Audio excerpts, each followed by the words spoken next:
Doctor.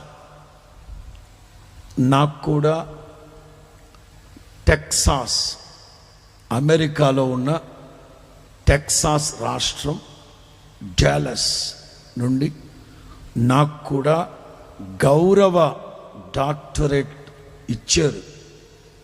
Frame కట్టి మంచం కింద పెట్టా. ఎందుకంటే ఆల్రెడీ మాకు రాజమండ్రిలో మన సహోదరుడు డాక్టర్ జాన్ వెస్లీ గారు ఉన్నారు. అద్భుతమైన దేవుని పరిచయం చేస్తున్న యంగ్ డైనమిక్ సేవకుడు, మంచి దైవజనుడు. ఆల్రెడీ ఒక డాక్టర్ జాన్ వెస్లీ అని పిలువబడుతున్నారు. కన్ఫ్యూజ్ అవుతారు ప్రజలని.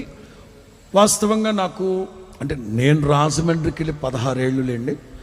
వాస్తవంగా నేను 1998 నాకు పాస్టర్ ఆర్డినేషన్ ఇచ్చారు. నా 18వ ఏట నేను దేవుని ఇంట్లోకి వచ్చాను. ఇప్పటికి 35 సంవత్సరాలు దేవుని ఇంట్లోకి వచ్చాను. నేను 90వ సంవత్సరంలో సేవకు వచ్చాను. రేపు జనవరి 18 వేకువ నేను బాప్తిసం పొందిన రోజు. 1990 జనవరి 18 వేకువ 4-5 గంటల మధ్యలో నేను బాప్తిసం పొందాను నెల్లూరు పెన్నా నదిలో. మార్చి 18 సేవకు వచ్చేసాను 90లో.